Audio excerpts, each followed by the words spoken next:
अधिकार। इसमें अनुच्छेद 19 से लेकर 22 तक उल्लेख किया गया। आर्टिकल 19, 20, 21, 22 इतने दिए गए।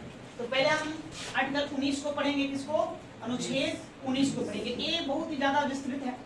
ये अनुच्छेद 19 कहां से कहां तक? ये अनुच्छेद 19 1 से अनुच्छेद 19 6 तक है। ठीक है, अर्थात हम पढ़ेंगे क्या? अनुच्छेद 19 1, अनुच्छेद 19 1, अनुच्छेद 19 2, 19 3, 19 4, 19 5 और 19 6 ये पढ़ेंगे। मूल आपका इसी को पढ़ना है। मूल जो हमारा स्वतंत्रता का अधिकार है आर्टिकल 19 में हमें स्वतंत्रता का अधिकार प्रदान किया गया है। तो मेन 19 1 है, ये सब उस पर प्रतिबंध लगाता है। उस पर क्या लगाता है? प्रतिबंध। ये हमको आजादी देता है, स्वतंत्रता प्रदान करता है, लेकिन उस स्वतंत्रता में हर जगह प्रतिबंध भी लगाया गया। नहीं, जैसे कहता है कि बोलने का आजादी, तो बोलने का आजादी मतलब क्या? किसी को गाली दे दोगे? नहीं ना, किसी को अपमानित तो नहीं कर सकते। तो आपको बोलने की पूर्ण आजादी है, आप बोलिए।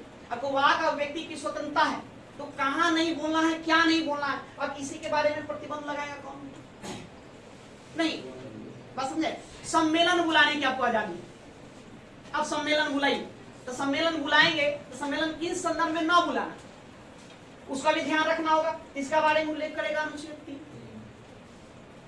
नहीं, संघ या संगठन बनाने की आजादी, तो संघ और संगठन आप बनाइए, लेकिन किस आधार पर नहीं बना सकते, तो उस पर प्रतिबंध लगाएगा। अच्छा, हम कहें संघ का संगठन बना लो, तो तुम क्या आतंकवादी संगठन बना लोगे? नहीं ना, उग्रवादी संगठन ही नहीं बना लेगा। चाहे ऐसा टोले में चलो भाई बैंक लूट लेते हैं चलकर, तो उस पर आपको प्रतिबंध लगाएगा। अच्छा, तो मेन आपका कौन है? 19 1 है, इस सब क्या है? उस पर प्रतिबंध लगाता है। तो मेन हमको इसको पढ़ना है, सबको साथ लेकर के हमको पढ़ेंगे। अब अनुच्छेद 19 1 में ही बहुत सारा क्या है? तो अनुच्छेद 19 1 में हम पढ़ेंगे ए, 19 1 में पढ़ेंगे बी, 19 1 में पढ़ेंगे हम क्या? सी। उसी प्रकार से आपको चलेगा डी ई एफ, या आप कहिए इसको एबीसी नो कहना था, क्या कह सकते हैं? क ख ग घ अंग च, और एक और हो जाएगा 6। कौन हो जाएगा? 6 है ना। ई एफ के बाद क्या हो जाएगा जी? कितने हो गए? A B C D E F G, 7 हो गए। 7 क ख ग घ अंग च 6 एक कहो, या तो कहिए 19 1 ए कहिए, या 19 1 क कहिए। एक ही बात, आपको हिंदी में चलना है तो क ख ग में चलिए, नहीं तो हम क्या चलेंगे? एबीसी। एक कैपिटल लिख रहे हैं का स्मॉल, स्मॉल है तो मतलब क्या है? मूल संविधान का भाग एक बाद में जोड़ा गया, बाद में जोड़ा गया मूल संविधान का भाग ने बताया था। जब भी कैपिटल वर्ड का यूज करे तो मतलब उसने जोड़ा। अब स्मॉल यूज किया जा रहा था, क्या है? नहीं, ये हमारा मूल संविधान का क्या है? भाग। तो इसमें आपको कितना? 1 2 3 4 5 6 7 प्रकार की स्वतंत्रता दी गई। अनुच्छेद 19 में भारतीय नागरिकों को कितने प्रकार का? 7 प्रकार का स्वतंत्रता दी गई, लेकिन एक को अब समाप्त कर दिया गया। ये जो 19 1 1 है, इसको क्या है? यहाँ से हटा दिया गया। अर्थात अब कितने बच गए? 6 बच गए। तो 6 प्रकार की स्वतंत्रता। तो पहली बात समझिए, पहले हम सबसे पहले पढ़ेंगे आर्टिकल 19। आर्टिकल 19 में है ना, स्वतंत्रता का अधिकार है। इसका हेडिंग क्या है? टॉपिक शीर्षक क्या है? स्वतंत्रता का अधिकार। तो कैसा कैसा स्वतंत्रता, कितने प्रकार की स्वतंत्रता, उसका उल्लेख इसी में किया गया है। अनुच्छेद 1, अनुच्छेद 1 ए, अनुच्छेद 1 बी, अनुच्छेद 1 सी, अनुच्छेद 1 बी, इस तरह से करके यहाँ पर पूरा व्याख्या कर दिया गया। लेकिन हालांकि ये कहां से कहां तक जाएगा?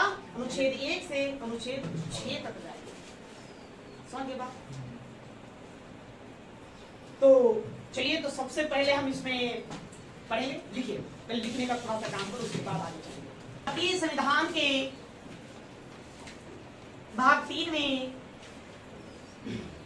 भारतीय संविधान के भाग 3 में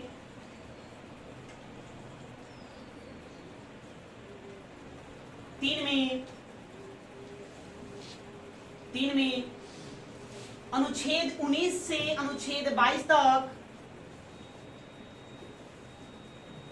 अनुच्छेद 19 से अनुच्छेद 22 तक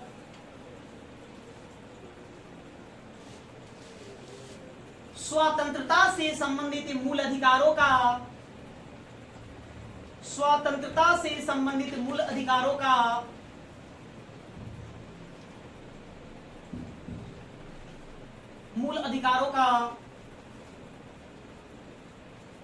का वर्णन किया गया है, वर्णन किया गया है।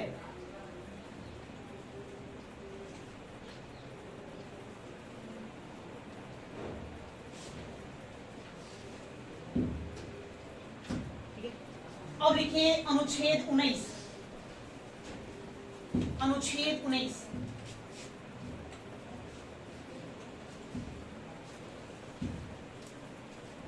अब इसको लिखेंगे स्वतंत्रता का अधिकार।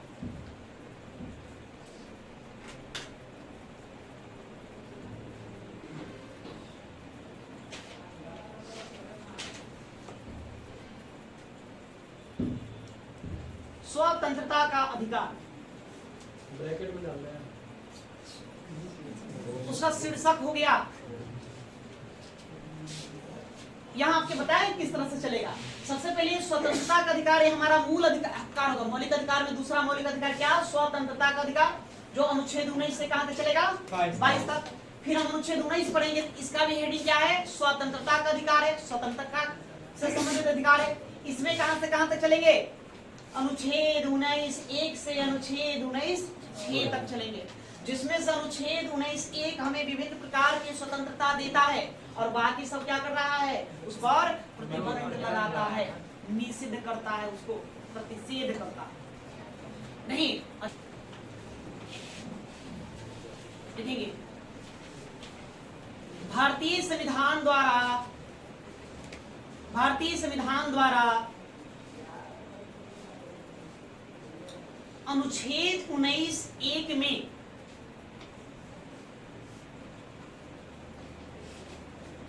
अनुच्छेद 19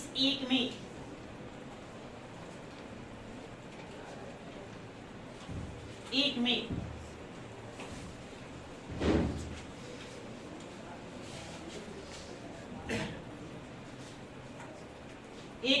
स्वतंत्रता से संबंधित अधिकारों का उल्लेख है।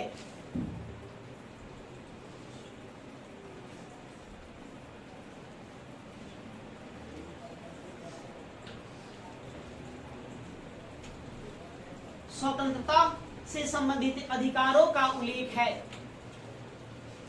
जबकि अनुच्छेद 19 2 से अनुच्छेद 19 2 से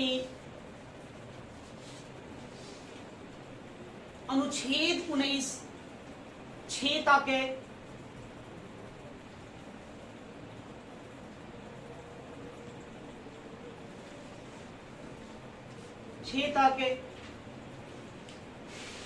दी गई स्वतंत्रताओं पर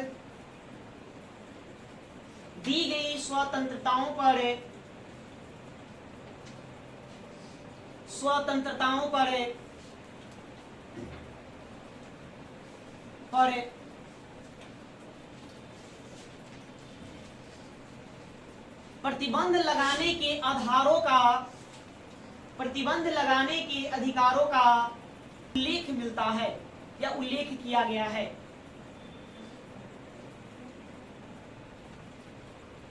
प्रतिबंध लगाने के आधारों का उल्लेख किया गया है। आधार लिखेंगे, आधार बेस, किस बेस पर प्रतिबंध लगाएंगे? उल्लेख मिलता है।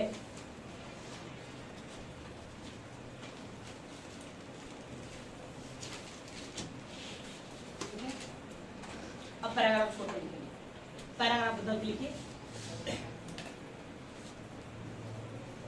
मूल संविधान में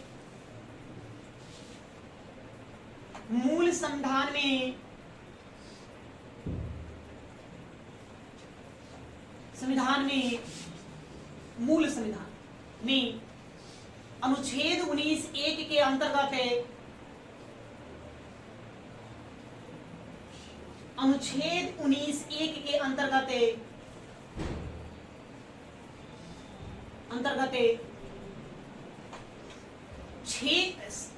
7 प्रकार के स्वतंत्रताओं का उल्लेख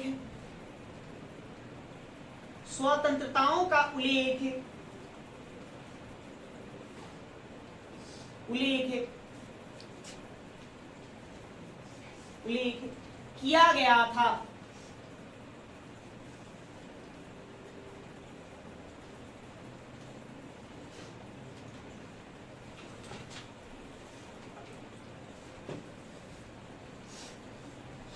था। लेकिन वर्ष 1978 में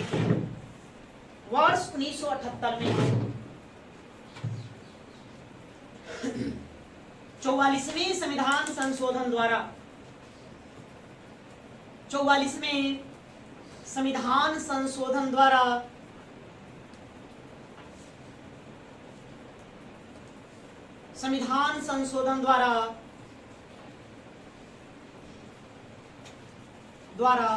अनुच्छेद 19(1) क्या लिखेंगे? अनुच्छेद 19(1) ग में लिखना है तो आप लिखिए चौ। ABCD में लिखना है क्या लिखेंगे? F नहीं। अनुच्छेद 19(1) चौ, नहीं तो क्या लिख सकते हैं? अनुच्छेद 19(1) F अनुच्छेद, हाँ क्या लिखो? वर्ष 1978 में 44वें संविधान संशोधन द्वारा अनुच्छेद 19(1) F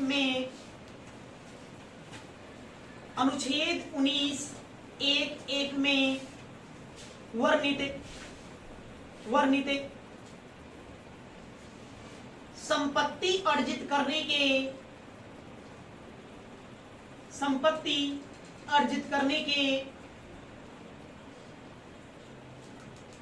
करने के अधिकार को समाप्त कर दिया गया।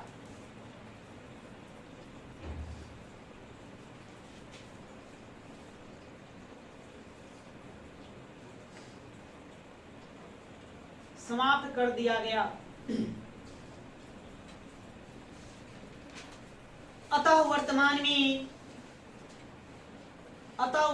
में नागरिकों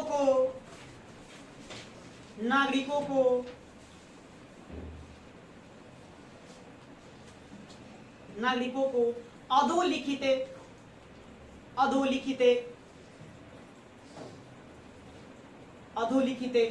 6 प्रकार की स्वतंत्रताएं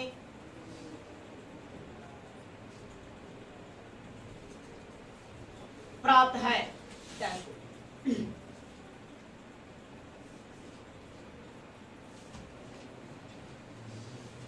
तो पहले हम वो 6 स्वतंत्रता जो दिया गया उसको लिख लेते हैं, फिर बारी बारी से सबको हम एक्सप्लेन करेंगे, सबका पोस्टमार्टम करेंगे। लिखिए पहला अनुच्छेद 19(1)(a) आर्टिकल 19(1)(a)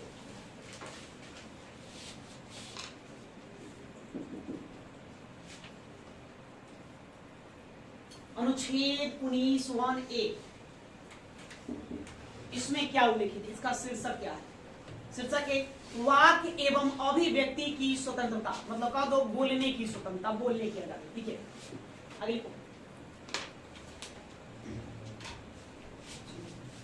लिखेंगे वाक समझते हो ना? ए वाला लिखना वाक्य नहीं, वाक एवं अभिव्यक्ति, वाक्य एवं अभिव्यक्ति की स्वतंत्रता।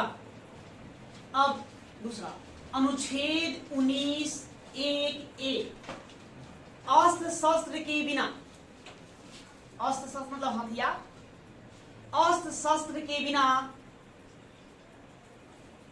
बिना शांतिपूर्ण तरीके से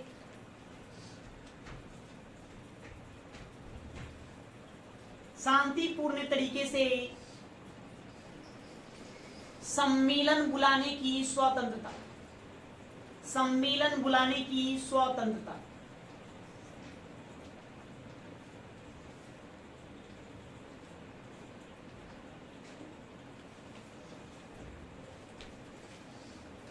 ठीक है, तीसरा लिखिए आर्टिकल 19(1)(c।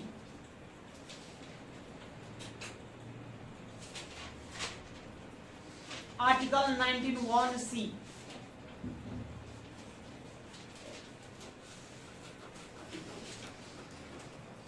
संघ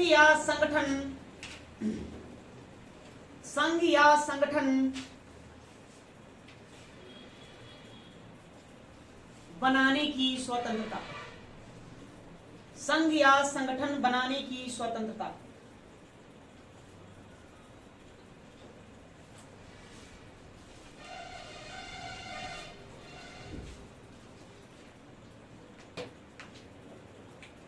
आगे आर्टिकल 19(1)(d। आर्टिकल 19(1)(d)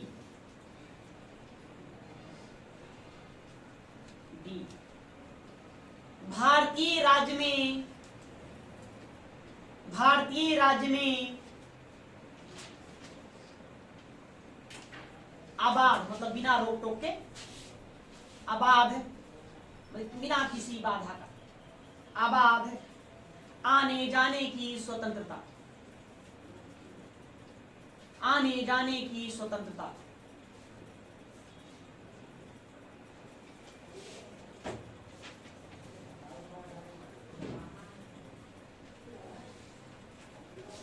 आने जाने की स्वतंत्रता। नेक्स्ट लिखिए आर्टिकल 19(1)(e।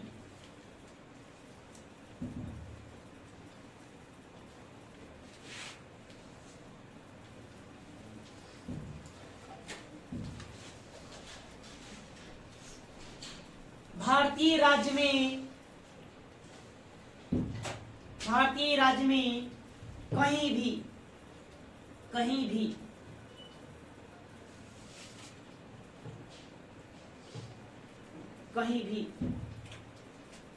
निवास करने या बसने की स्वतंत्रता, निवास करने या बसने की स्वतंत्रता, बसने की स्वतंत्रता।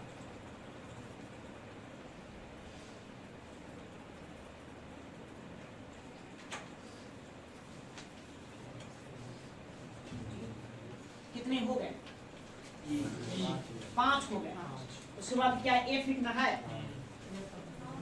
इसको तो हटा दिया गया। क्या लिखोगे? जी नहीं, आर्टिकल 19(1)(g।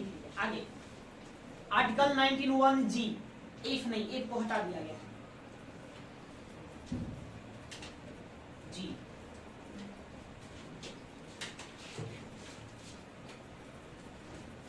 जीविकोपार्जन की स्वतंत्रता। शॉर्ट में लिखो जीविकोपार्जन। जीविकोपार्जन समझते हैं? काम धंधा, उद्योग धंधे, व्यवसाय, व्यापार। आप पूरे भारत में कहीं भी व्यापार कर सकते हैं, उद्योग धंधा चला सकते हैं। जीविकोपार्जन मतलब कि जीने योग्य कम से कम उतना कमाना। जीवन कैसे चलेगा? आर्थिक चाहिए ना, अर्थ चाहिए ना। बिना अर्थव्यवस्था का जीवन चलेगा नहीं, तो आपको काम धंधा चाहिए। इसलिए जीविकोपार्जन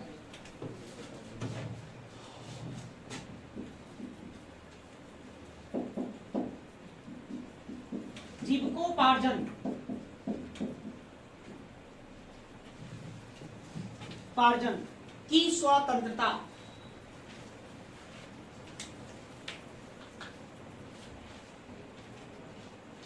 स्वतंत्रता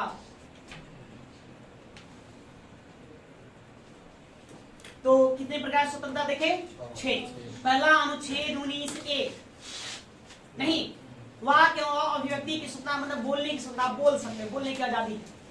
अनुच्छेद 1(2) या अनुच्छेद 1(b) सम्मेलन बुलाने की स्वतंत्रता। देखिए, हथियार लेकर नहीं, हथियार के बिना, अस्त्र शस्त्र के बिना सम्मेलन बुलाने की स्वतंत्रता, आजादी है। अनुच्छेद 1(c) संघ या संगठन बनाने की स्वतंत्रता। संघ या संगठन बना सकते हैं। डी, भारत में आने जाने की स्वतंत्रता। ई, कोई भी बसने या निवास करने की स्वतंत्रता। और फिर क्या कहता है जी, जीविकोपार्जन करने की स्वतंत्रता। कहीं भी आप उद्योग धंधा खड़ा कर सकते हैं, काम धंधा देख सकते हैं। तो 6 प्रकार की स्वतंत्रता आर्टिकल 19(1) प्रदान करता है। अब इन्हीं सबको हम बारी बारी से देखेंगे, इस पर कहां कहां प्रतिबंध लगाया गया और इसका और भी विस्तृत व्याख्या किया जाएगा। लेकिन इतना आज के लिए, बाकी हम कल। कितने प्रकार की स्वतंत्रता है अनुच्छेद 19 के अंतर्गत? 6 प्रकार को हम पढ़े थे। नहीं, अनुच्छेद 19(1) का ए, अनुच्छेद 19(1) बी, अनुच्छेद 19(1) का सी, अनुच्छेद 19(1) क्या हो जाएगा?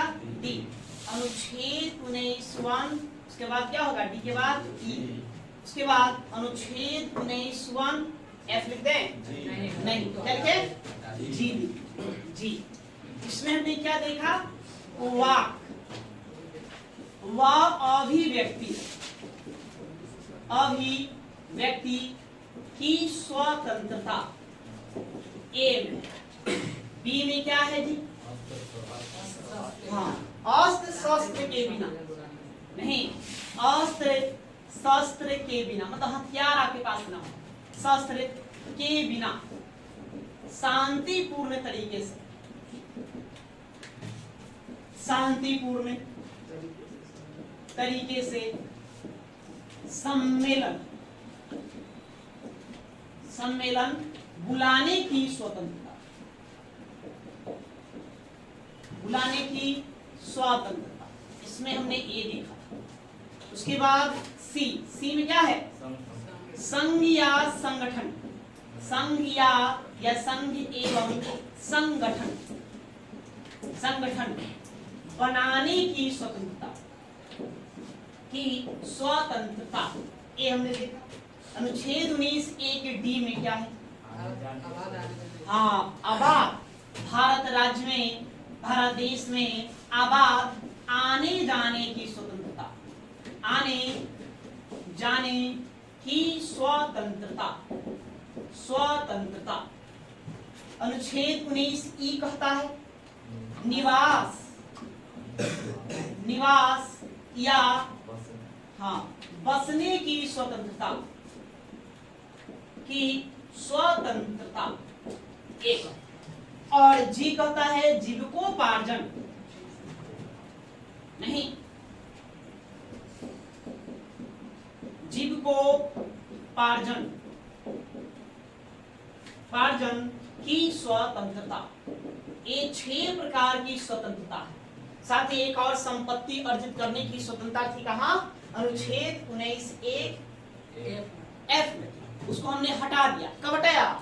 44वें संविधान संशोधन द्वारा 1978 में। तो आज हम लोग इन्हीं 6 स्वतंत्रताओं को पहले डिस्कस करेंगे, जानेंगे इन 6 स्वतंत्रताओं के बारे में, तब आगे बढ़ेंगे। तो चलिए, इतना तक तो आप लिख लिए थे ना, पढ़ भी लिए थे, समझे थे थोड़ा थोड़ा। आप थोड़ा सा डीप जा करके समझते हैं। तो चलो पहला लिखो।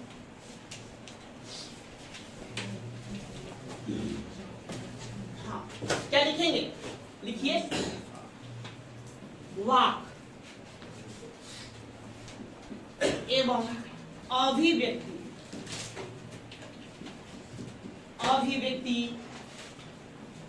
की स्वतंत्रता, पहला लिखें। और उसके बाद यहां हम लिखने का काम करेंगे। वाक एवं अभिव्यक्ति की स्वतंत्रता। चलो यहां बैठो।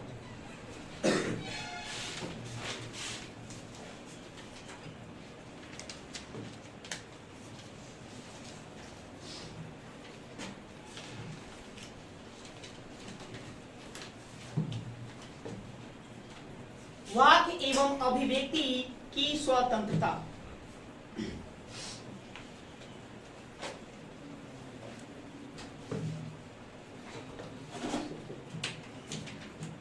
वाक एवं अभिव्यक्ति आप लोग समझते हैं, सीधा सीधी बजान लीजिए, बोलने की आजादी नहीं। अनुच्छेद 19(1) का ए, क्लाउज ए हमें क्या करता है जी, बोलने की आजादी प्रदान करता है कि सभी नागरिकों को बोलने का अधिकार है ना, किसी के बोलने का अधिकार को कोई छीन नहीं सकता, आप बोल सकते। तो लिखेंगे, लिखते चलेंगे, लिखिए अनुच्छेद 19(1)(a), अनुच्छेद 19(1)(a)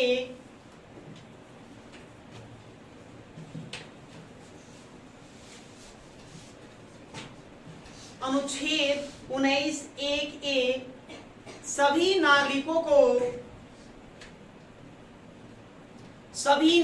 को वाक एवं अभिव्यक्ति की स्वतंत्रता,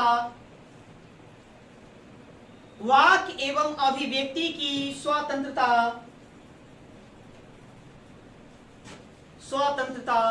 प्रदान करता है, प्रदान करता है।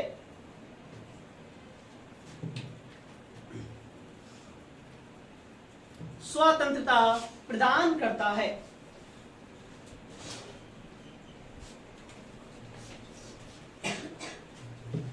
पैराग्राफ छोड़कर लिखेंगे, न्यायिक निर्णयों के द्वारा, न्यायिक निर्णयों के द्वारा न्यायिक निर्णयों के द्वारा निम्नलिखित को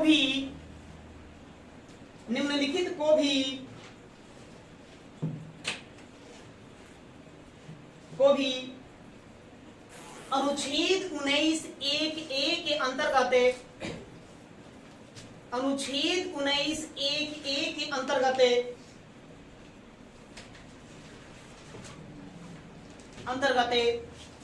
वाक एवं अभिव्यक्ति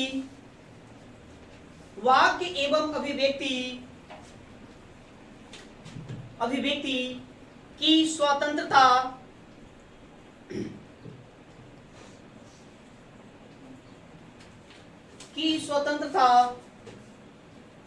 के अधीन मूल अधिकार माना जाता है, मूल अधिकार माना जाता है।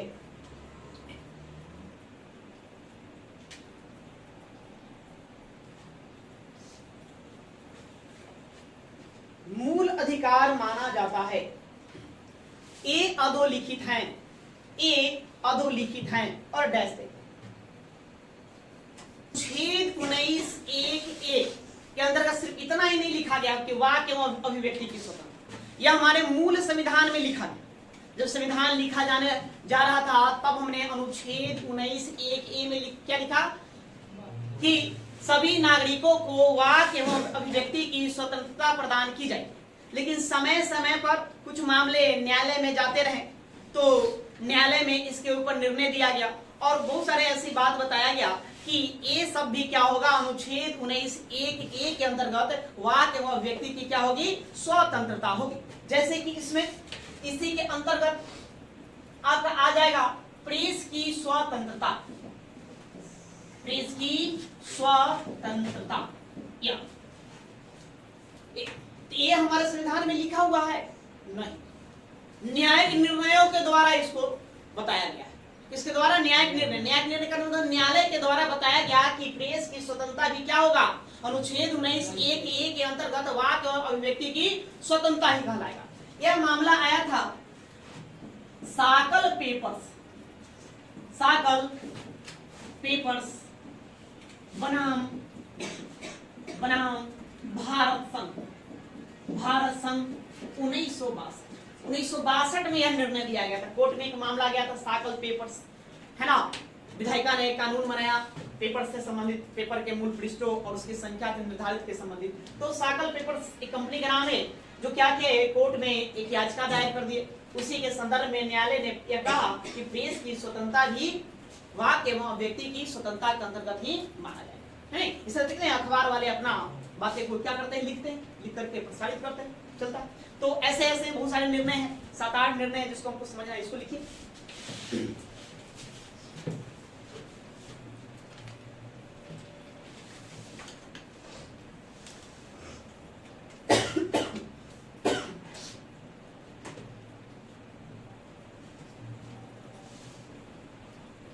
साकल पेपर्स बनाम भारत संघ 1962।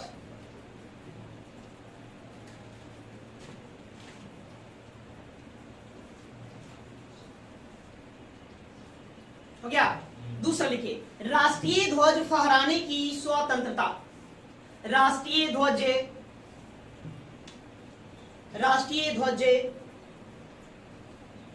ध्वज फहराने की स्वतंत्रता।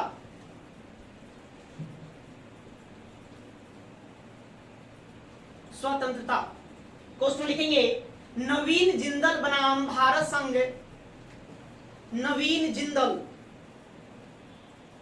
बनाम भारत संघ 2004। 2004 ये मामला उस समय का है। क्या आप अपने घरों पर राष्ट्रीय ध्वज फहरा सकते हैं? फहरा सकते हैं ना? अपने घरों पर लगा सकते हैं, अपने ऑफिस कार्यालय वहां लगा सकते हैं, और स्कूल भवनों को फहरा सकते हैं। फहरा सकते हैं, बिल्कुल फहरा सकते हैं। ठीक है, पहले ये मामला नहीं।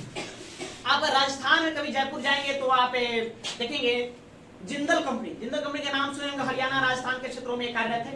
तो नवीन जिंदल इसके मालिक हुए। तो उन्होंने अपने कल कारखाने के सीमाओं पर क्या करे, तिरंगे झंडे को फहरा दिया। हम नहीं, प्रशासन ने उनको उतरवा दिया। इसी को लेकर वो कहां चले गए? न्यायालय चले गए। तो ये एक मामला बनेगा, नवीन जिंदल बनाम भारत संघ 2004। उसी में निर्णय देते हुए कोर्ट ने कहा कि नहीं, राष्ट्रीय ध्वज फहराना भी वाक एवं व्यक्ति की क्या है, स्वतंत्रता कभी नहीं, इसलिए आप फहरा सकते। तब से आप सालों राष्ट्रीय ध्वज को क्या कर सकते हैं, फहरा सकते हैं। पहले ये हमारा अधिकार नहीं। आगे नेक्स्ट, वाणिज्यिक भाषण। वाणिज्यिक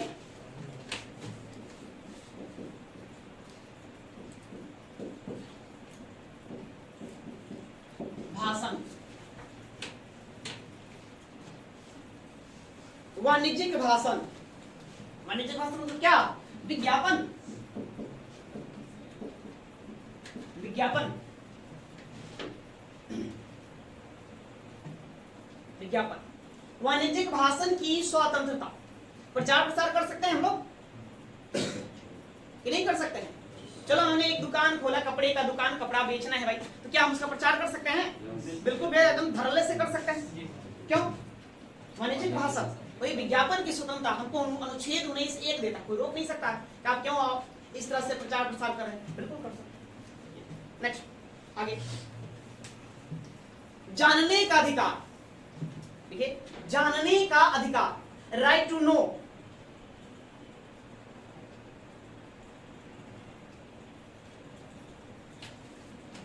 राइट टू नो, नहीं आप जान सकते हैं, जानकारी ले सकते हैं। मतदाता को, नेक्स्ट लिखेंगे, मतदाता को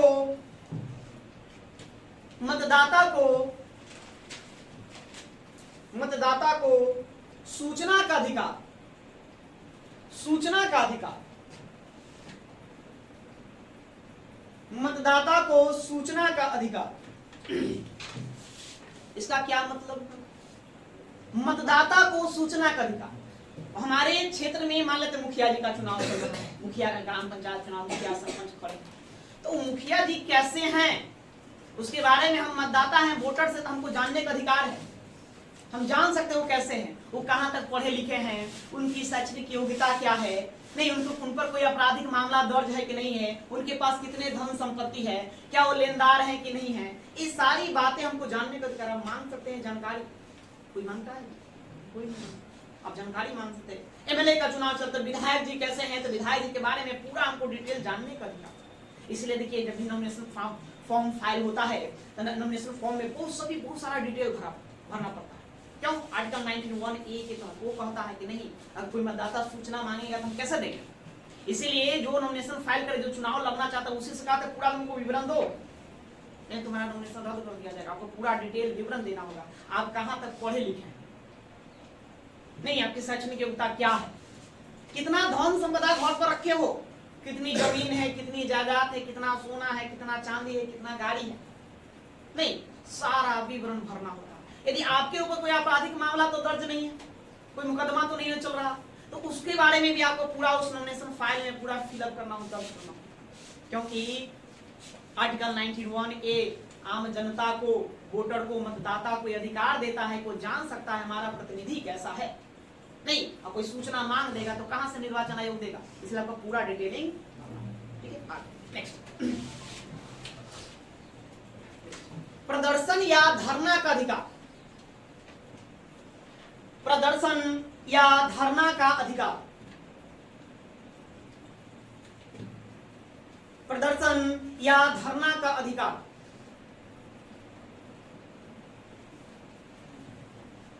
ठीक है, मतलब समझ गया?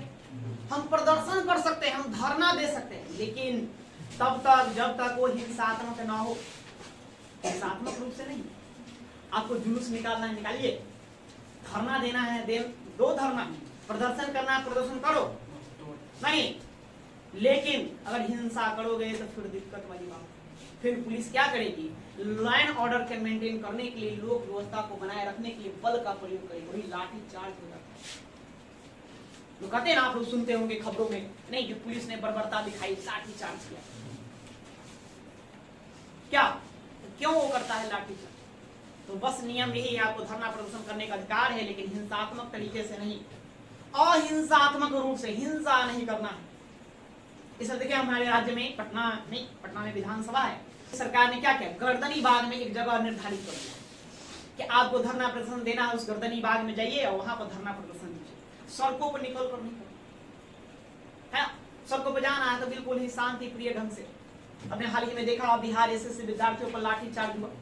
पुलिस ने क्या आरोप लगाया, क्या कहा कि लोग हिंसा कर रहे हैं, इसलिए हमको लाठी चार्ज करना पड़ा, बल का प्रयोग करना। तो बिल्कुल ये आर्टिकल 19(1)(a) है, ये कहता है कि धरना प्रदर्शन जुलूस निकाल सकते हैं, कोई दिक्कत नहीं, लेकिन जहां हिंसा होगा लाठी चार्ज। और जब भी देखो तुम लोग भी प्रदर्शन में जाओ, जब भी हिंसा हो, है ना, पुलिस लाठी चार्ज, वहां से भागने के फेर में रहो, कहते वीर न बने, तो धड़ के तोड़ देंगे। भाई मारने से बात नहीं है, तो उसको अधिकार भी है ना, हमारा संविधान ही उसको अधिकार देता है, क्योंकि लॉ एंड ऑर्डर बनाए रखना है। देखो सिंपल सी बात है।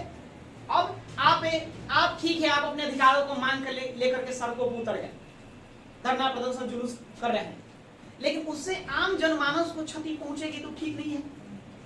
नहीं, किसी कोई अपना दुकान खोल रखा है, पता चला दुकान में सब तोड़ फोड़ कर दिया, सब लूट लिया।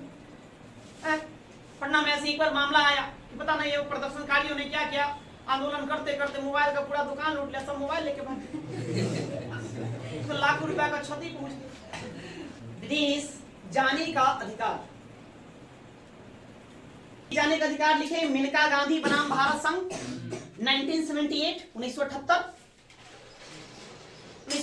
देखिए, जनता पार्टी 1977 में भारत में जनता पार्टी की सरकार बनी, पहली गैर कांग्रेसी सरकार। कुछ मामले को लेकर के मेनका गांधी का पासपोर्ट जब्त कर लिया, पासपोर्ट वीजा पासपोर्ट जो था वो जब्त कर लिया गया। मेनका गांधी न्यायालय चली गई, न्यायालय ने निर्णय सुनाया कि आर्टिकल 19(1)(a) के तहत लोगों को विदेश जाने का भी अधिकार है, आप इस अधिकार को रोक नहीं सकते। इसलिए हमको कहा विदेश जाने का भी अधिकार। ऐसा नहीं कि सरकार वो रोक दे कि तुम विदेश क्यों जा रहे हो, नहीं, कोई नहीं रोक सकता, इसलिए आप विदेश ले जा सकते हैं। या बात समझिए, इसको आगे लिखिए। चुप रहने का अधिकार, चुप रहने का अधिकार।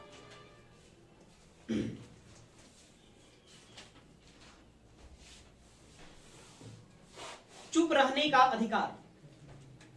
क्वेश्चन में लिखिए इमैनुअल इमैनुअल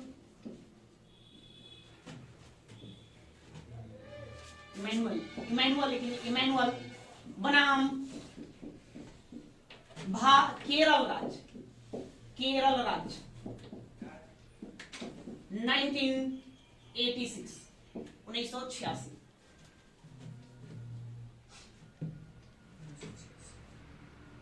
इमैनुअल बनाम केरल राज्य 1986।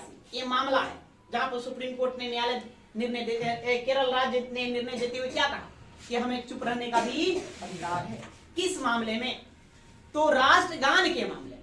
देखिए, इमैनुअल साहब जो है एक प्रोफेसर थे, एक प्रोफेसर हैं, अभी भी ये जीवित हैं केरला में। तो ये प्रोफेसर, इनके 3 बच्चे थे, बच्चे लोग विद्यालय में पढ़ते थे, स्कूल में पढ़ते थे। तो स्कूल में प्रेयर के समय उसके बाद राष्ट्रगान का आह्वान किया जाता था, जन गण मन। तो इनके जो बच्चे थे, और ये स्वयं ये ईसाइयत है, ये सिर्फ आराधना प्रार्थना जो करना चाहते हैं वो सिर्फ ईश्वर का करता है और किसी का नहीं। तो इनके बच्चे क्या करते थे कि राष्ट्रगान के जब भी गाने की बातें आती थी तो एक खड़े होकर चुप रहते थे, एक खड़े रहते थे सम्मानित। जिसके वजह से उस विद्यालय ने इनके तीनों बच्चों को भगा दिया। मतलब निष्कासित कर दिया, सस्पेंड, क्या आप नहीं कर सकते। इन्होंने न्यायालय में जाकर मुकदमा दायर किया, मुकदमा चलते रहा, अंततः न्यायालय ने निर्णय दिया कि नहीं, लोगों को चुप रहने का भी अधिकार है। क्या समझे? मतलब कि आप राष्ट्रगान जहां हो रहा है, जरूरी नहीं है कि मतलब कि हम गावे करें, कोई हमको मना नहीं कर सकता, रोक नहीं सकता है, क्या तुम गा क्यों नहीं रहे हो, ये कोई अपराध नहीं है। हाँ, लेकिन उसको आपको सम्मान देना होगा। अब बात समझे, सम्मान देना होगा। तो सम्मान में आप खड़े हो जाएंगे, खड़े होकर के कम से कम मौन अवस्था में मौन धारण कर तो ध्यान लगा सकते हैं। नहीं गाना है, नहीं गा सकते, चुप रहने का आपको अधिकार है। और इसको भी कहां रखा गया, अनुच्छेद 1A के अंतर्गत रख दिया गया। बस समझे। अब देखेंगे इलेक्ट्रॉनिक मीडिया के माध्यम से, इलेक्ट्रॉनिक मीडिया के माध्यम से, मीडिया के माध्यम से, मीडिया के माध्यम से, किसी भी घटना का, किसी भी घटना का आंखों देखा हाल, आंखों देखा हाल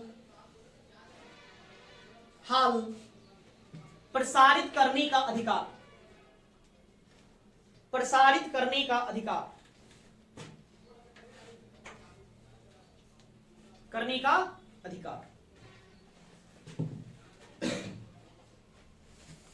ठीक है, मैं समझ गया। देखते हैं न्यूज वाले क्या करते हैं, कहीं कोई घटना तो लाइव दिखाता है टीवी पर, टीवी पर लाइव दिखाता है। देखिए ये चल रहा है, आप चाहे क्रिकेट मैच को ही ले लीजिए, क्या लाइव नहीं दिखाता है? दिखाता है। तो ये अधिकार राइट कौन देता है? हमारा संविधान देता है, आर्टिकल 19A के अंदर। ये सब निर्णयों के द्वारा ये सब बातें बताई गई। इतनी बातें याद रहेगी, इतनी बातें आपको ध्यान में रखना है कि क्या क्या अनुच्छेद 19A के अंतर्गत आता है। देखिए आपसे एग्जाम में प्रश्न पूछेगा, निम्नलिखित में कौन अनुच्छेद 19A के अंतर्गत मूल अधिकार नहीं, तो उसमें एक होगा बंद का अधिकार, हड़ताल, बंद या हड़ताल। यह असंवैधानिक है, हमारा संविधान बंद का अधिकार नहीं देता है। ये बातें आपको ध्यान रखना। क्यों? तो सोच लो थोड़ा, देखिए मान लीजिए कल कारखाना है, वहां बंद कर दिया, तो उससे कितने लोग प्रभावित होंगे? हमने हड़ताल कर दिया, काम बंदी कर दिया, तो बहुत सारे लोग प्रभावित होंगे नहीं होंगे? लोग का चूल्हा चौकी नहीं चलेगा, रोजी रोटी कैसे चलेगा? बहुत सारे लोग है ना, काम से अपना हाथ धोना पड़ेगा तब तक। इसलिए बंद का हड़ताल असंवैधानिक बताया गया। फिर भी क्या हड़तालें होती हैं? होती है। बंद होती है नहीं होती है? होती है। तो क्यों होती है?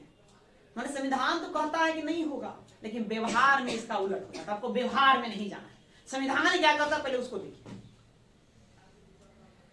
नहीं, व्यवहार है, संविधान तुम्हारा कहता है कि पुलिस आप पर हाथ भी नहीं उठाएगी, बात समझे? उसको तो पीटने का अधिकार नहीं है, लेकिन फिर भी वो पीटता है। व्यवहार में आइए देखिए, असलियत में क्या करता, पीटता कि नहीं पीटता? तो व्यवहार में वो अलग बात है। नहीं, तो आपको व्यवहार में ना जाना है, यहाँ देखना है कि हमारा संविधान हमें क्या क्या बातें देता है, क्या क्या बातें बताता है, आपको उस पर ध्यान देना है। तो आप नोट में थोड़ा इसको लिखेंगे, लिखिए नोट में। तो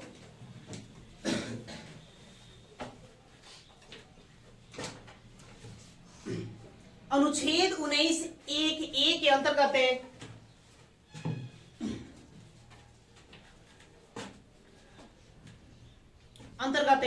हड़ताल एवं बंद,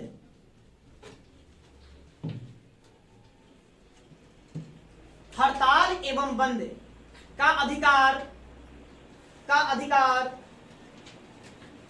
कोई मूल अधिकार नहीं है, कोई मूल अधिकार नहीं है।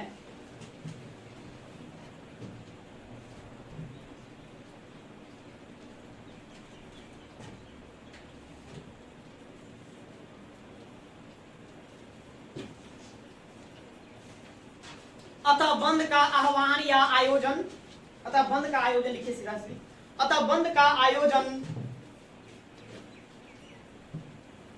अतः बंद का आयोजन असंवैधानिक है, असंवैधानिक है।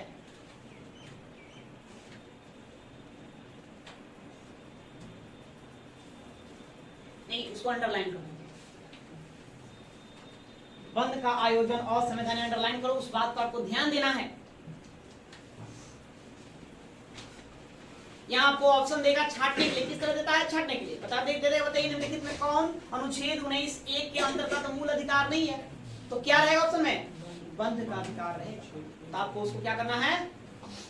उसी को छांटना है, उसको आपको थोड़ा सा ध्यान में रखना है। और क्या क्या राइट दिए गए वो हम सब लोग देखिए। चलिए, तो ये आपका है अनुच्छेद 19(1)(a) के अंतर्गत जो जो वाक्य एवं व्यक्ति की स्वतंत्रता है वो सारी बातें हमने आपको बताया। और इस पर क्या प्रतिबंध लगाया गया? निर्बंधन भी है, निर्बंधन।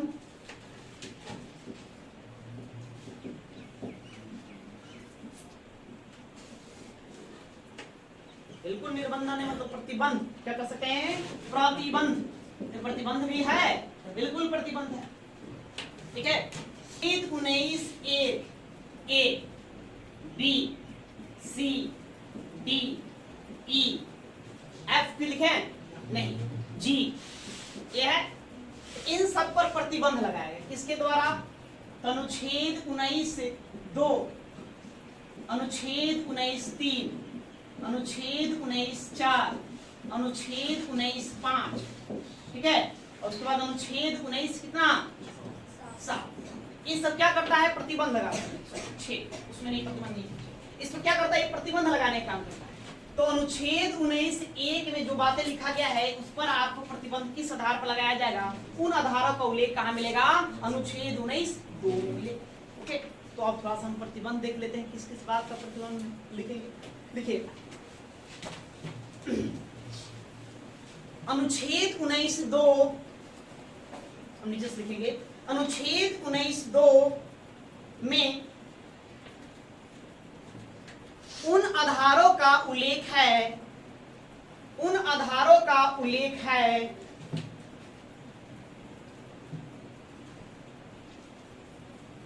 जिन पर राज्य, जिन पर राज्य,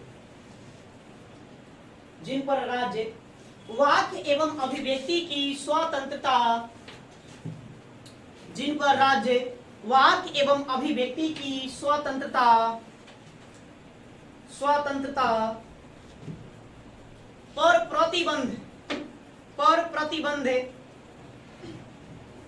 लगा सकती है। क्या क्या प्रतिबंध है? तो पहला कहता है राष्ट्र की एकता, राष्ट्र की एकता व अखंडता एवं अखंडता। अब तुम कह तो ऐसा बात ना बोल दो जिससे राज्य की एकता ही छिन्न भिन्न हो जाएगी। ऐसी कोई बातें नहीं बोलना, और ऐसी बातें बोलेंगे तो फिर दिक्कत की बात, फिर उस पर राज्य को एक्शन लेने का अधिकार है। तो लिखते चलेंगे क्या क्या आधार है, इसमें आपको आधारों को याद करना है। पहला लिखिए राष्ट्र की एकता एवं अखंडता।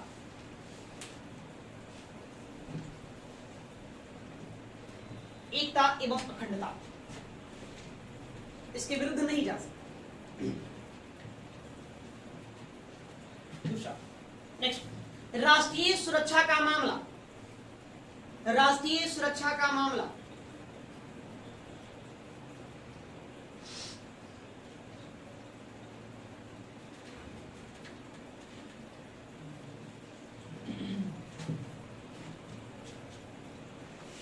ठीक है, सेना में देखिए बहुत बड़ी बड़ी जो अधिकारी होते हैं, जनरल, मेजर, कैप्टन, ब्रिगेडियर, इन ये लोग जो होते हैं सेना के जो अधिकारी होते हैं, थल हो, जल हो या वायु, तो क्या ये लोग सेना का गुप्त बात नहीं जान रहे हैं? जानेंगे नहीं जानेंगे? बिल्कुल जानेंगे। जो इंटेलिजेंस ब्यूरो में काम कर रहा है, गुप्तचर विभाग में, तो भी देश के अंदर खुफिया बात क्या क्या है वो सब जान रहा है। तो अगर बोलने का हम पूर्ण आजादी दे दें तो ये लोग क्या करेंगे? नहीं, ये भी बात तो बोल सकते हैं, नहीं तो राज्य की एकता अखंडता छिन्न भिन्न हो सकती है, नहीं राष्ट्रीय सुरक्षा का मामला आ सकता है। इसलिए बोलने पर प्रतिबंध लगाना भी जरूरी है। नहीं, अब ये नहीं कि बोलने का मतलब ये नहीं कि कुछ भी हम बोल दें, किसी को गालियां भी दे दे, या किसी को ऐसा बात बोल दे कि उसको मतलब दिल को बड़ा ही चोट पहुंचे, आघात पहुंचे, धक्का लगे, नहीं, ये सब बातें आपको नहीं बोलना है। आगे देखिए, मानहानि, मानहानि,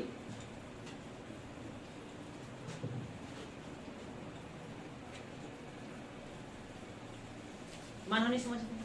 और ऐसा बात ना बोल दो किसी के अंतरात्मा ही एकदम बिल्कुल चोटिल हो जाए, उसको दिल पर आघात पहुंचे। नहीं, कुछ बातें ऐसे भी होते जो जौहर से भी ज्यादा घातक, पता नहीं। लोक व्यवस्था, आगे लोक व्यवस्था, लोक व्यवस्था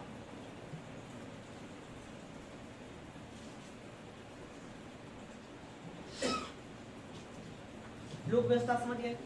law and order, law and order को मेंटेन रखना, ऐसे कोई बातें नहीं बोले कि लोक व्यवस्था बिगड़ जाए, है ना। शासन प्रशासन चल रहा है जिस तरह से, और उसको चलाने में दिक्कत हो जाए, रुकावटें हो आपके वजह से, नहीं, ये बातें भी नहीं बोलना। नेक्स्ट, शिष्टाचार एवं सदाचार के हित में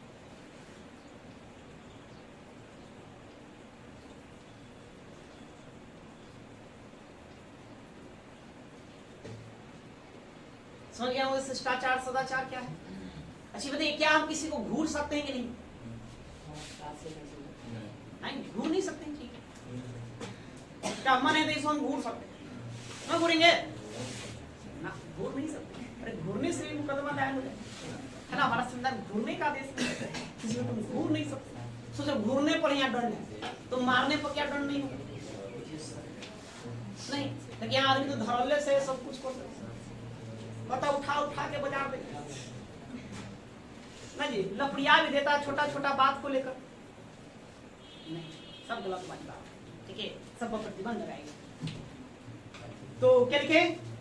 शिष्टाचार एवं सदाचार के हित में। आगे लिखिए नेक्स्ट, अपराध उत्पीड़न के संबंध में। अपराध उद्दीपन, उद्दीपन लिखिए, उद्दीपन के संबंध में।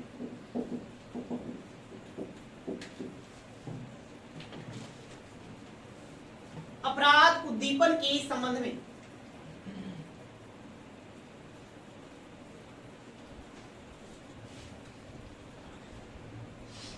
मतलब समझिए इसका। और किसी को ये बोलकर मत उकसा दो तो जाकर किसी के साथ गलत व्यवहार कर दे, नहीं, किसी को पीटने लगे या हिंसा करने लगे, ये गलत वाली बात है। ये भी तो ऐसा नहीं कि मतलब हम किसी का हत्या कर दें, आप ये भी तो कर सकते हैं, किसी को उकसाकर किसी का हत्या करवा सकते हैं। बातों का भी तो असर होता है। तो ये कहता है कि अपराध है ना, उद्दीपन के संबंध में, मतलब कि आप उस तरह से कोई बातें नहीं करेंगे कि कोई हिंसक हो जाए, कोई अपराध करने पर उतारू हो जाए। अब अपनी गेस क्या है कि आत्महत्या जब व्यक्ति कोई करता है तो आत्महत्या करने के बाद पुलिस पूरा तहकीकात करती है।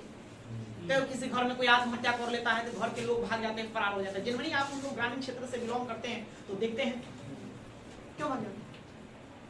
तो इसके मामले को लेकर पुलिस क्या करती है, तहकीकात करा कि वो आत्महत्या क्यों किया, उसके कारणों को जानने का प्रयास करता है।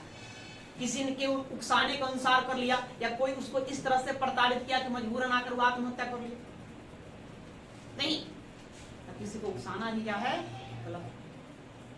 मॉब ब्लीचिंग एक घटना देखने को मिलता है, भीड़ मिलकर किसी को मार डालता या किसी को पीट देता है। तो भीड़ जब किसी को पीट दे तो सभी भीड़ जो लोग हैं, पीटने वाले ही नहीं, बोलने वाले भी दोषी हैं। अब कोई भीड़ किसी को पीट रहा, अगर आप वहां जाकर खड़े हैं, दर्शक बने हुए, अगर आप पीट नहीं रहे लेकिन बोल रहे हैं, मारो मारो, ठीक कर रहा है, सब मारो।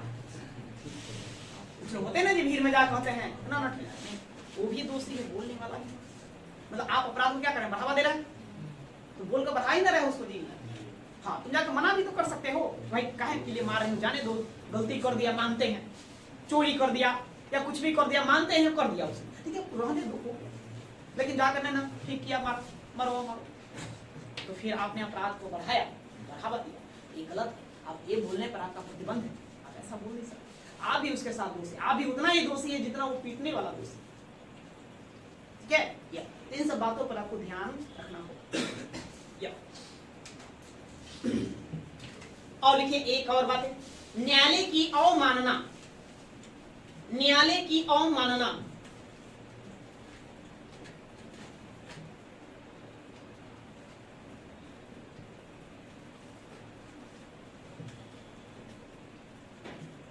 न्यायालय का अवमानना नहीं करने का अधिकार है। अब न्यायालय को दोष देंगे तो गलत होगा, ठीक है, न्यायालय को मानना नहीं करना है, उस पर रोक लगाएगा। फिर लिखेंगे अंतरराष्ट्रीय संबंध, अंतरराष्ट्रीय संबंध,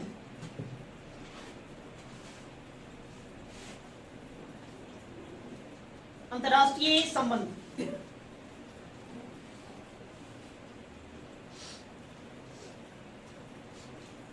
अब ऐसा कुछ ना बोल दो कि हमारा अंतरराष्ट्रीय संबंध ही बिगड़ जाए, नहीं, ऐसा वाली बातें नहीं करने का है। तो अनुच्छेद 19(1) के अंतर्गत इतनी बातें ही आपको ध्यान में रखनी है, पसंद है। चलिए अब आगे ये दूसरा अनुच्छेद 19(1) बी में क्या लिखा गया? हमने सब पढ़ा।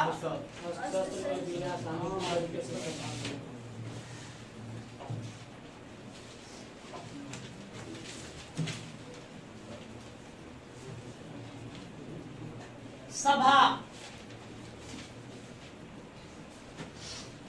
एवं सम्मेलन, सम्मेलन की स्वतंत्रता।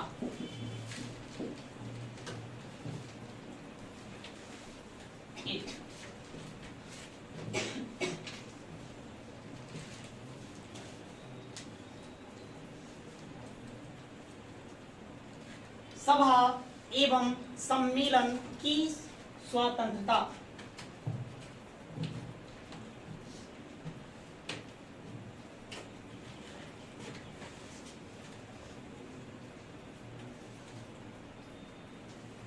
लिखेंगे, लिखिए अनुच्छेद 19(1) बी, अब बी चलेगा क्या चलेगा? B, good. अनुच्छेद 19(1) बी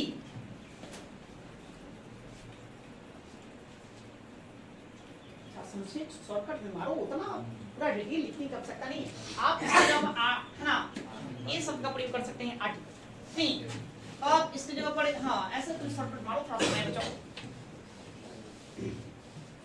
वो बार बार ये शब्द को हम उच्चारण करें, बार बार आएगा, ठीक है।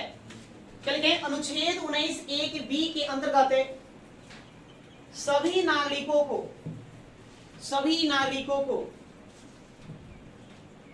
नागरिकों को, नागरिकों को अस्त्र शस्त्र के बिना, अस्त्र शस्त्र के बिना शांतिपूर्ण तरीके से, शांतिपूर्ण तरीके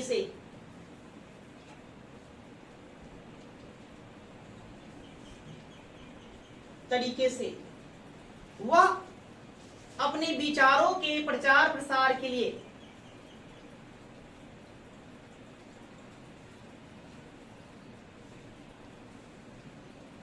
वह अपने विचारों के प्रचार प्रसार के लिए, प्रचार प्रसार के लिए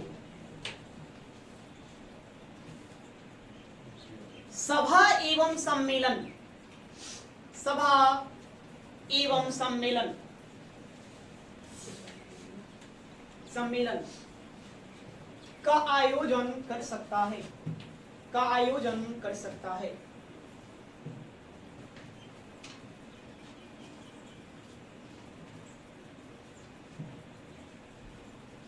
इसमें सार्वजनिक सम्मेलन बुलाने, इसमें सार्वजनिक सम्मेलन बुलाने,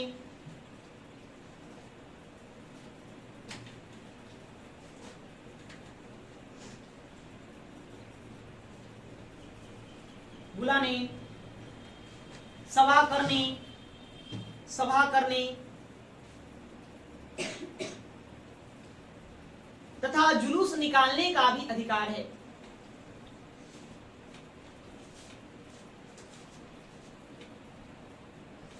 जुलूस निकालने का भी अधिकार है।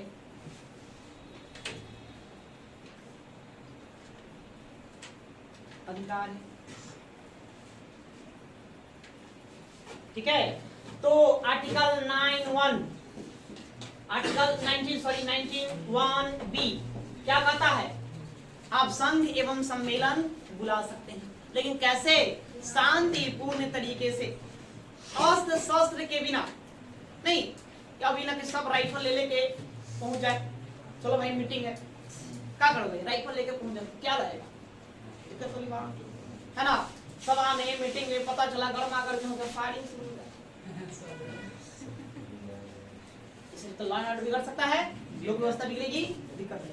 आप सिखों को देखिए, सिख समुदाय के लोगों को देखिए, सिख धर्मावलंबी जो होते हैं वो अपने साथ जाते हैं, जब भी सभा या सम्मेलन जाएंगे तो सब लोग तलवार लेकर जाते नहीं जाते। आप सरदार जी को देखिए, बगली वाले सरदार जी हमेशा एक तलवार लिए हुए, कृपाल या छोटा हो या बड़ा जरूर उनके पास होता है, लिए हुए घूमते हैं, तो उन पर रोक टोक नहीं, उन पर रोक टोक नहीं, क्यों? धार्मिक स्वतंत्रता, आगे हम पढ़ेंगे धार्मिक स्वतंत्रता नहीं तो धार्मिक अनुदेश आचरण करने की भी स्वतंत्रता हमें प्राप्त है। हमारा धर्म जिस तरह से आचरण करने की बातें कहता है आप आचरण कर सकते हैं, उसमें सरकार आपको हस्तक्षेप नहीं करेगी। हमारा धर्म कहता है माथे पर टीका चंदन लगा सकते हैं, हमारा धर्म कहता है चुटिया बड़ा करने का, चुटिया बड़ा कर लो, कोई रोक टोक नहीं। पनामा और हम आपको पगड़ी पहनने का आदेश कहता है, धर्म पगड़ी धारण कीजिए, टोपी लगाना है टोपी लगाइए। तो उसी प्रकार से सिख संप्रदाय में 5 ककार अनिवार्य है नहीं, तो 5 ककार में एक होता है कृपाल, वही कृपालों को रखना अनिवार्य है। तो धार्मिक अनुदेश वो लोग आचरण करते हैं, इसीलिए सिख संप्रदाय के लोगों पर वो प्रतिबंध नहीं। हाँ, अब आप किसी अन्य उद्देश्य से हथियार लेकर जा रहे हैं तो फिर दिक्कत वाली बात, बस समझ लो।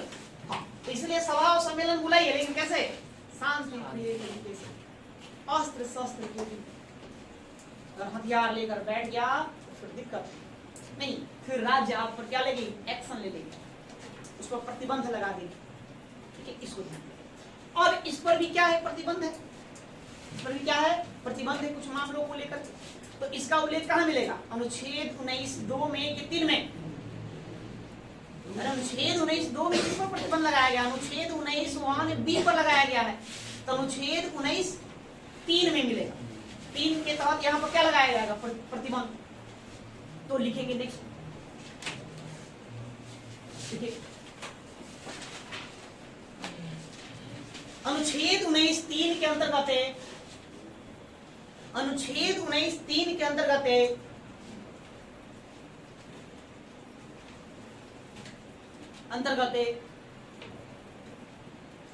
इन अधिकारों पर भी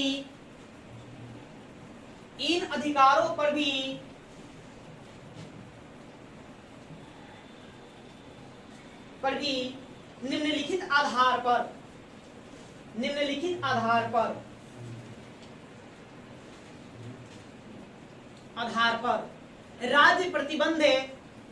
राज्य प्रतिबंध लगा सकती है। टेस्ट दो,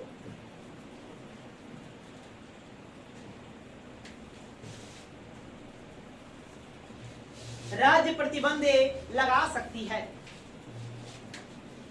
डैश देंगे। तो इसमें यहां पर आपका 2 आधार है, कितने आधार है, 2।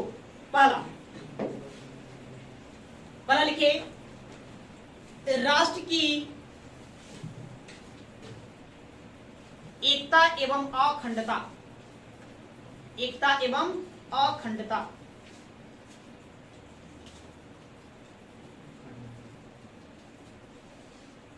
हाँ, उसको नुकसान नहीं पहुंचना चाहिए। दूसरा, लोक व्यवस्था,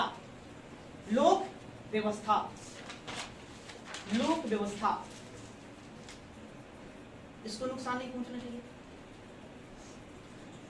ठीक है। चलिए, तो इसमें बस इतना है, इतना ही जानना है। टाइम देखो जी कितना हुआ, टाइम 10 मिनट बाकी है। हाँ, तो आगे एक और लिखिए, आगे लिखिए। तो अगला आगे क्या है, गुड, संघ या संगठन बनाने का अधिकार। जैसे ए हेडिंग दिए, उसी पर लिखिए संघ या संगठन बनाने की स्वतंत्रता।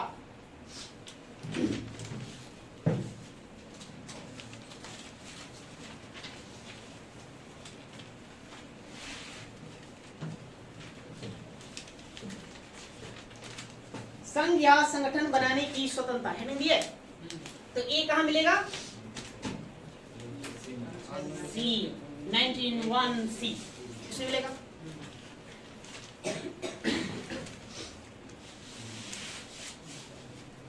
तो हमें क्या है, भारत के नागरिकों को क्या दिया गया है, संघ एवं संगठन बनाने की भी आजादी है। अब संघ और संगठन नहीं, यह स्वतंत्रता नहीं रहेगा तो फिर राजनीतिक दल ये कैसे बनेगा? है ना, पार्टियां देखिए, इतनी सारी पार्टियां जो बनती है, तो पार्टियां कैसे बनेगी? है ना, कुछ हम समाज कल्याण को लेकर अपना एक संगठन बनाते हैं, क्यों कैसे बनाएंगे? मजदूर लोग अपना यूनियन भी बनाते हैं, सभी जगह देखते हैं यूनियन चलता है, संघ चलता है, ये सब कैसे आप बना पाएंगे? राइट से हमारा संविधान हमें राइट देगा, अधिकार देगा, तभी बना पाएंगे। इसीलिए 19(1)(c क्या करता है? भारतीय नागरिकों को संघ एवं संगठन बनाने की स्वतंत्रता प्रदान करता है। आप बना सकते हैं। तो क्या इस पर भी प्रतिबंध लगाया जाए? बिल्कुल लगाया जाए। तो पहले लिखिए, उसके बाद बताते हैं किस आधार पर प्रतिबंध लगाएंगे। टेक्स्ट लिखेंगे। अनुच्छेद 19(1) अनुच्छेद 19(1)(c) आर्टिकल 19(1)(c) के अंतर्गत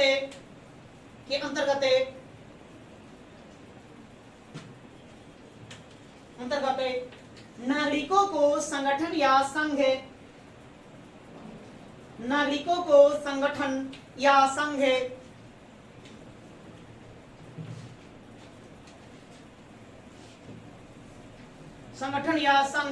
बनाने की स्वतंत्रता प्रदान की गई है।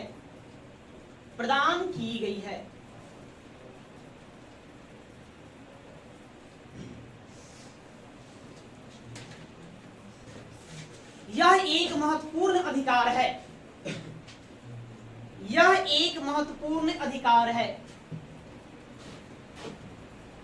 क्योंकि यह एक महत्वपूर्ण अधिकार है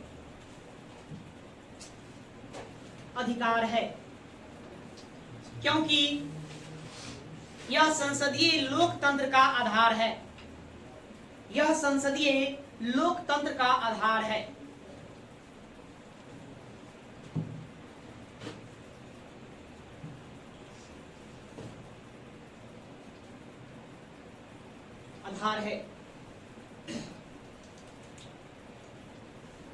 इसके तहत ही राजनीतिक दलों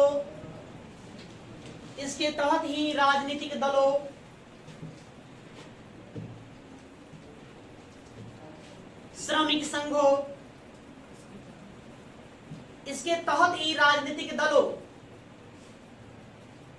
संघों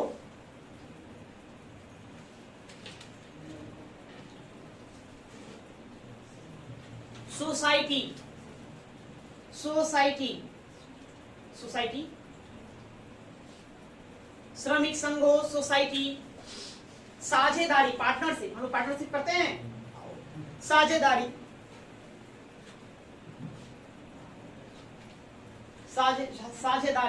इत्यादि का गठन किया जाता है।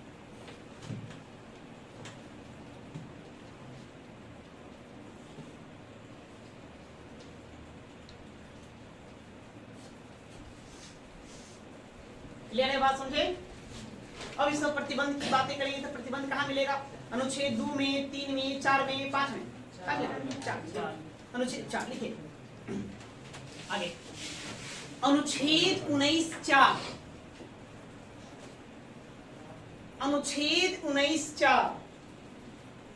के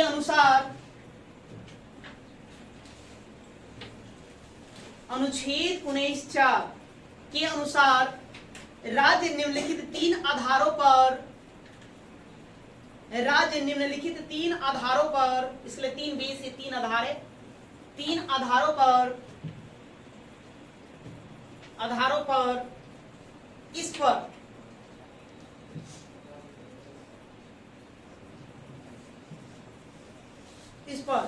निर्बंधन लगा सकती है, मतलब वही प्रतिबंध लगा सकती है, निर्बंधन लगा सकती है, प्रतिबंध लगा सकती है।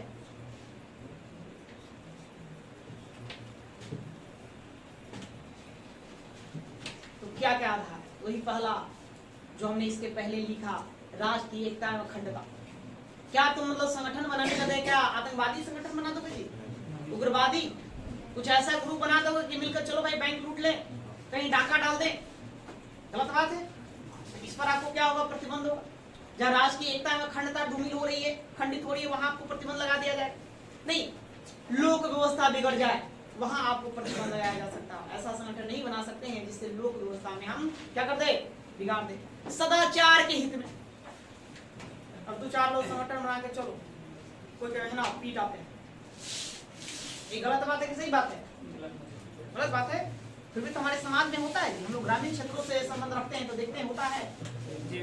उसके व्यवहार वो व्यवहार में है, वो अलग बात है। तो संविधान में देखना है क्या लिखा गया है। तो लिखिए पहला, भारत की प्रभुता एवं अखंडता, वही एकता एवं अखंडता, भारत की प्रभुता एवं अखंडता,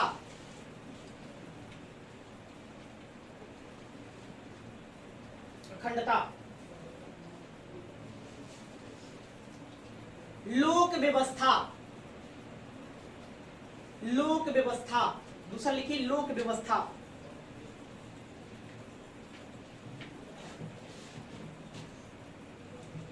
और तीसरा लिखेंगे सदाचार के हित में, सदाचार के हित में, हित में।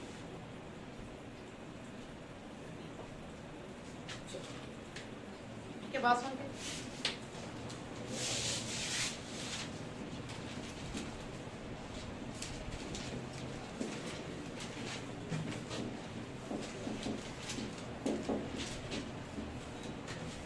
संचरण करने की स्वतंत्रता,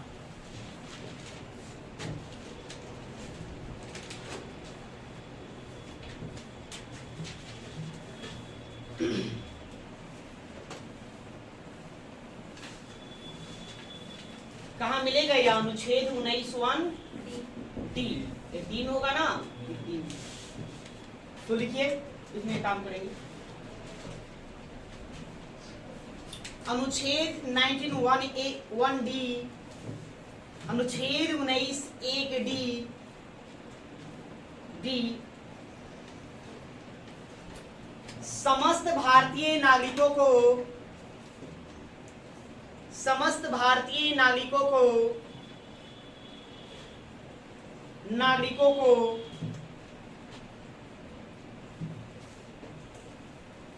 नागरिकों को भारत में आबाद, आबाद मतलब बिना रोक टोक के, भारत में आबाद संचरण, संचरण मतलब घूमना आना जाना, संचरण करने की स्वतंत्रता,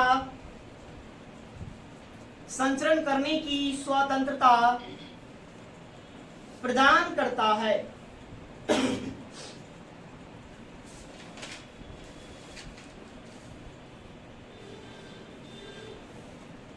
ठीक है, मतलब पूरे भारत में आप कहीं भी आ जा सकते हैं, तो कोई रोक टोक। इससे एक बात यह साबित होती है कि भारत जो है एक ही इकाई, भारत एक ही संघ है और इस भूभाग पर निवास करने वाले सभी नागरिकों को आबाद रूप से पूरे भारत में कहीं भी आने जाने की स्वतंत्रता प्रदान की गई। इस पर प्रतिबंध है, हमने देखा अभी तक जितने भी हम स्वतंत्रता पढ़े आर्टिकल 19(1) के तहत सब में प्रतिबंध लगाया गया है। तो यहाँ भी आपको प्रतिबंध मिलेगा, निर्बंधन मिलेंगे। ठीक है, लिखिए इस प्रकार संपूर्ण भारतीय, इस प्रकार संपूर्ण भारतीय नागरिकों के लिए, नागरिकों के लिए, नागरिकों के लिए भारत एक इकाई है, भारत एक इकाई है।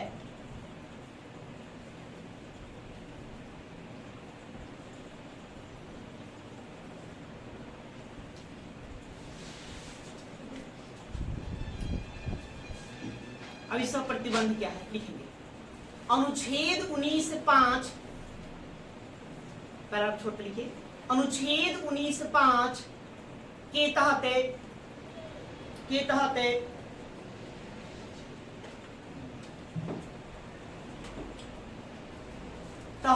राज्य निम्न दो आधारों पर इस पर भी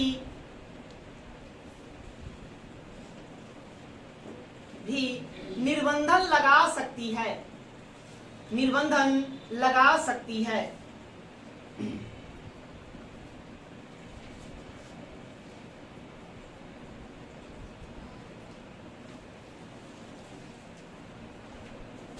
जिसको प्रतिबंध लगाने कितने आधार बताए गए? 2 आधार। पहला लिखिए, पहला आधार साधारण जनता के हित में, साधारण जनता के हित में।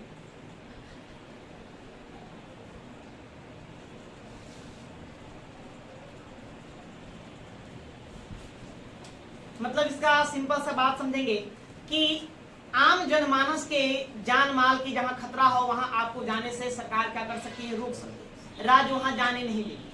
अब ये नहीं कि स्वतंत्रता है कि हम कहीं भी जा सकते, कहीं भी नहीं जा सकते। जहां आपका नुकसान हो, जहां जान का खतरा हो, तो वहां बिल्कुल नहीं जाने देंगे। या अन्य कारणों की वजह से भी आपको नहीं जाने दिया जाएगा। ठीक है, जहां सुरक्षा का मामला बनता हो वहां भी आपको जाने नहीं दिया जाएगा। पहला। दूसरा लिखेंगे, दूसरा आधार, दूसरा आधार किसी अनुसूचित जनजाति, किसी अनुसूचित जनजाति, किसी अनुसूचित जनजाति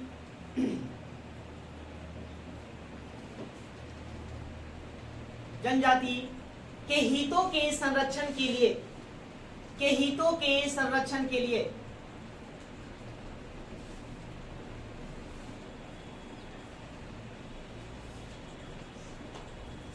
ठीक है। अनुसूचित जनजाति आप लोग समझते हैं आदिवासी, जिसको हम लोग आमतौर पे बोलचाल की भाषा में आदिवासी कहते हैं।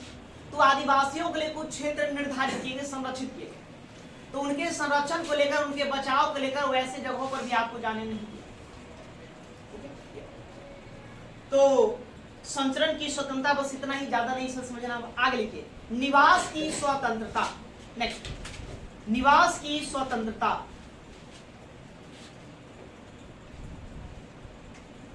निवास की स्वतंत्रता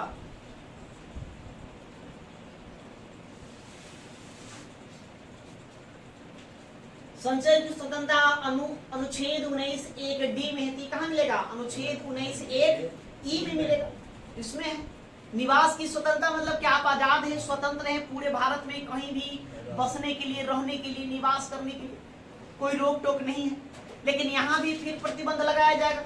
यहाँ भी प्रतिबंध लगाने का आधार बस वही 2 है जो संचरण की स्वतंत्रता को लेकर है, साधारण जनता के हित में और किसी अनुसूचित जनजाति के क्षेत्रों के संरक्षण के लिए, उसको लेकर भी आपको रोका टोका जा सकता है राज्य के द्वारा। ठीक है, बस इसमें इतना सा बात समझना है, ज्यादा विशेष नहीं। तो लिखिए, अनुच्छेद 19(1), अनुच्छेद 19(1)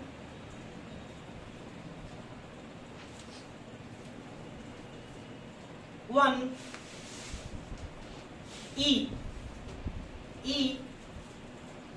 अनुच्छेद 19(1)E द्वारा नागरिकों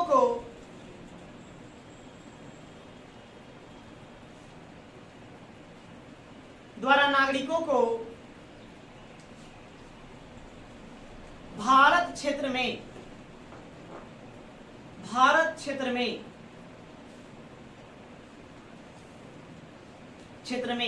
कहीं भी बसने या निवास करने की स्वतंत्रता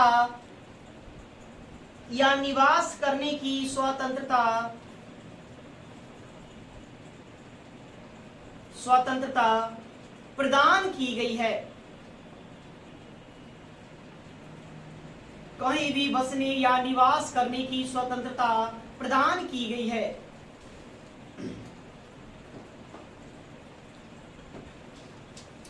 इसके लिए उसे पूर्व अनुमति की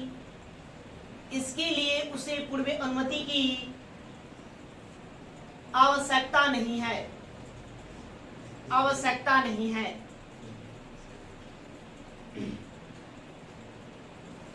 इसके लिए उसे पूर्व अनुमति की आवश्यकता नहीं है।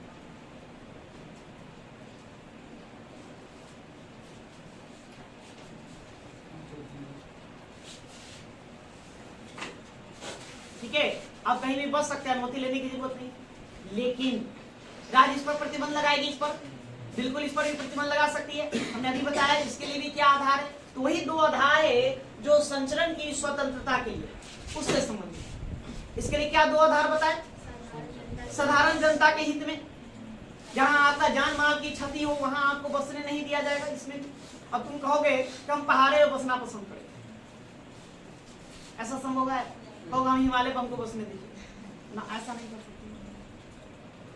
नहीं, फिर किसी अनुसूचित जनजाति के क्षेत्रों को संरक्षण के संबंध में, जहां अनुसूचित जनजाति के लोग रह रहे हैं, आप भी कहेंगे हम भी वहीं रहेंगे, तो नहीं है ना, उनकी अपनी अलग सभ्यता संस्कृति है, तो उनके संरक्षण, उनके सभ्यता संस्कृति को बचाए रखने के लिए, उनको संरक्षण देने के लिए वहां भी बसने से आपको रोका टोका जा सकता है। जैसे कि आप जाएंगे पूर्वोत्तर भारत में, नहीं इनर परमिट लाइन, नहीं इनर परमिट लाइन करके कुछ राज्य है, उसको एक सूची बनाएगी, एक लिस्ट बनाएगी, इनर परमिट लाइन जिसको कहते हैं। तो इनर परमिट लाइन में जो जो राज्य आते हैं आप वहां नहीं बस सकते, वहां निवास नहीं कर सकते। वहां वो आदिवासी जनजातियों के लिए उसको संरक्षित किया गया है, आदिवासियों के लिए, अनुसूचित जनजातियों के लिए क्षेत्र को संरक्षित किया गया है, वहां आपको बसने की अनुमति नहीं दी। उसी प्रकार और सारे क्षेत्र हैं, जगह है जहां आपको बसने की अनुमति प्रदान नहीं की जाएगी। तो लिखिए इसमें प्रतिबंध क्या क्या है, पैराग्राफ छोड़कर लिखेंगे। अनुच्छेद 19(5) के तहत, अनुच्छेद 19(5) के तहत राज्य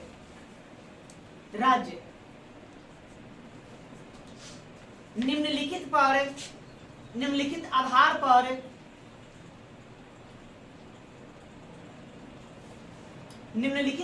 पर इस पर प्रतिबंध लगा सकता है, इस पर प्रतिबंध लगा सकता है। डैश देके लिखेंगे वही दो आधार।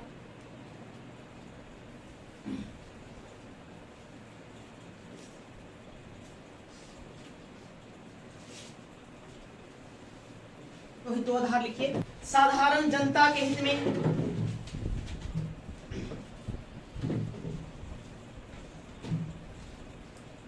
दूसरा किसी अनुसूचित जनजाति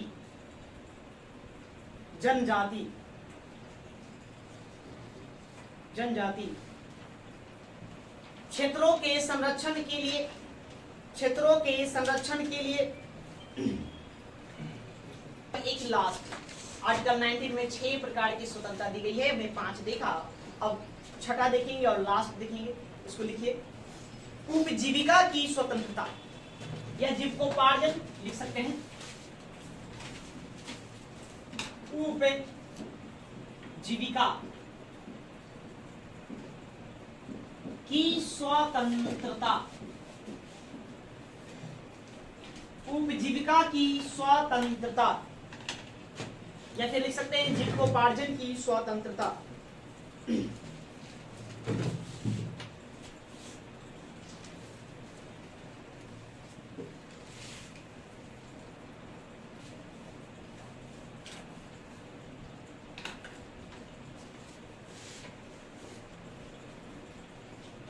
उपजीविका मतलब रोजी रोटी, व्यापार, उद्योग धंधे, मतलब कमाने की बातें हो रही है। नहीं, तब पूरे भारत भूमि पर कहीं भी जीविकोपार्जन करने के लिए स्वतंत्र है, कहीं भी आप अपना उद्योग धंधे लगा सकते हैं, कहीं भी व्यापार कर सकते हैं, कोई रोक टोक नहीं। बस समझ गए? तो लिखिए, अनुच्छेद 19(1)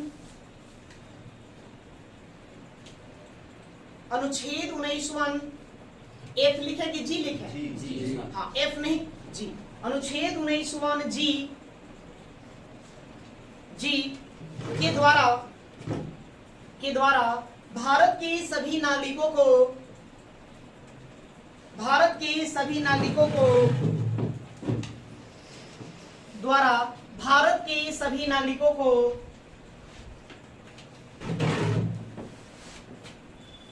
को अपनी इच्छा अनुसार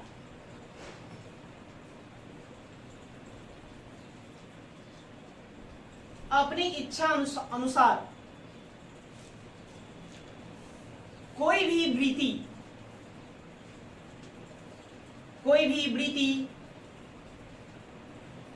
उपजीविका कॉमा देके लिखेंगे, कोई भी वृत्ति कॉमा उपजीविका जीविका व्यापार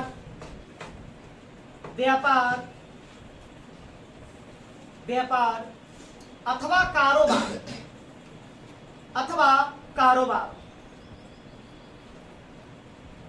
कारोबार करने की स्वतंत्रता अथवा कारोबार करने की स्वतंत्रता प्रदान की गई है।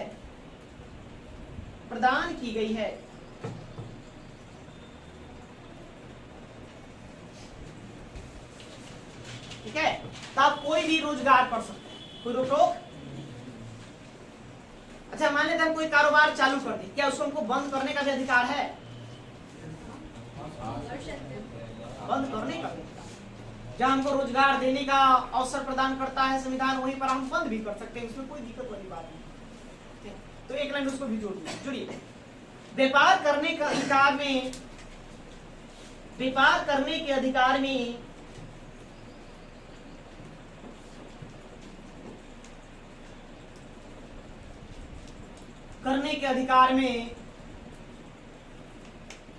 व्यापार बंद करने का अधिकार भी शामिल है।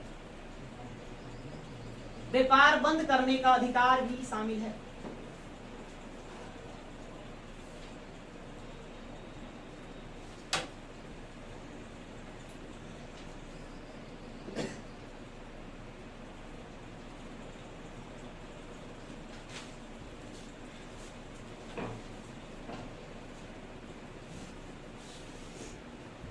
राज्य इस पर प्रतिबंध लगाएगी। क्या व्यापार पर प्रतिबंध लगा सकती है? आप यहाँ व्यापार नहीं कर सकते हैं ऐसा वगैरह? बिल्कुल कर सकती है। तो लिखेंगे, देखिए, राज्य द्वारा, हाँ पैराग्राफ छोड़कर लिखिए, राज्य द्वारा साधारण जनता के हित में साधारण जनता के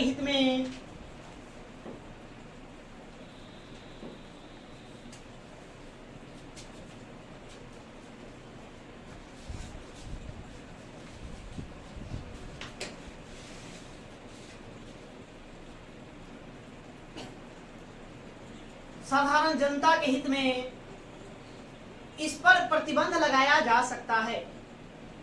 इस पर प्रतिबंध लगाया जा सकता है।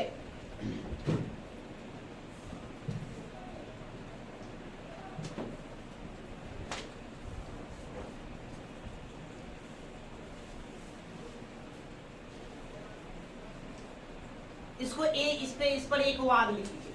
एक वाद देखिए, तो ओम प्रकाश बनाम उत्तराखंड है। नेक्स्ट लिखो, ओम प्रकाश बनाम उत्तराखंड राज्य, उत्तराखंड राज्य 2004 वाद, 2004 वाद में, वाद मतलब कि वाद बताएं, वाद क्या होता है? ओम प्रकाश बनाम उत्तराखंड राज्य 2004 केस से मुकदमा एक दर्ज हुआ था। कब? 2004। ओम प्रकाश के बाद। कहां? उत्तराखंड। नहीं, मामला देखिए, मामला क्या था? मामला था, आप ऋषिकेश जानते हैं, धार्मिक स्थल है ना, इन लोगों की धर्म की बात है ना, भावना उसके साथ जुड़ी हुई है। तो वहां अंडा विक्रेता के कारण एक मामला दर्ज हुआ। वहां लोग अंडा बेचते थे, कुछ परेशानी। न्यायालय ने फैसला सुनाया कि नहीं, आप यहाँ पर अंडा नहीं बेच सकते। क्यों नहीं बेच सकते? ये धार्मिक मामला है। तो व्यापार करने का मतलब ये नहीं कि हम कहीं भी कुछ भी व्यापार करना शुरू कर, बात समझे? अभी ना कब तुम कहोगे हम शराब बेचेंगे, ये ड्राई स्टेट है, बिहार तो हमारा अपना ड्राई स्टेट है, फिर तुम कहोगे कि हम शराब बेचेंगे, यही मेरे जीविका का साधन है, तो नहीं, आप वो नहीं कर सकते। हम नशीले वस्तुओं का कारोबार शुरू कर देंगे, ये सब कानूनन जुर्म है, ये है ना। इन सब चीजों की बिक्री के लिए हमारा संविधान अनुमति प्रदान नहीं करता। यहाँ विद्यालय चल रहा है, विद्यालय के बगल में ही क्या करेंगे आप? नहीं, नशे की दुकान खोल दोगे, वो भी ठीक नहीं।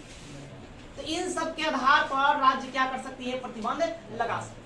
ठीक है, या बाकी आप स्वतंत्र हैं पूरे भारत भर में किसी भी प्रकार की व्यापार करने की, जो आपको इच्छा है आप कर सकते, कोई रोक टोक नहीं है। तो लिखो, इसको पूरा करो।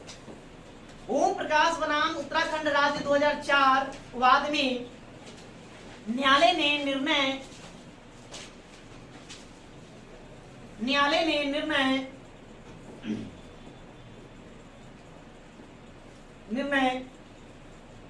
देते हुए कहा कि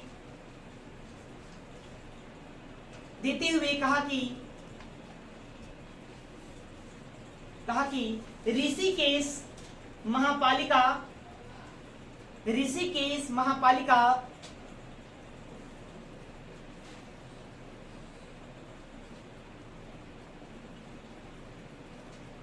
महापालिका क्षेत्र में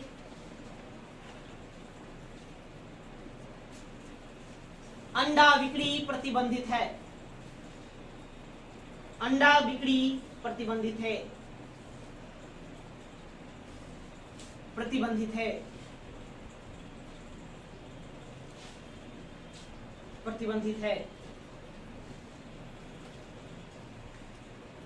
क्योंकि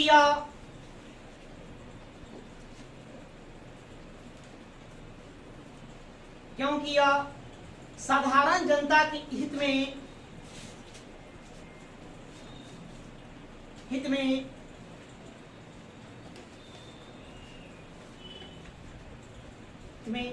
बहुत ही महत्वपूर्ण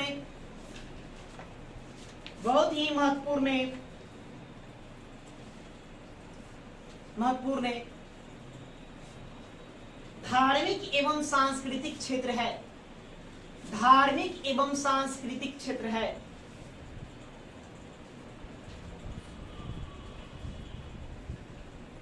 धार्मिक एवं सांस्कृतिक क्षेत्र है।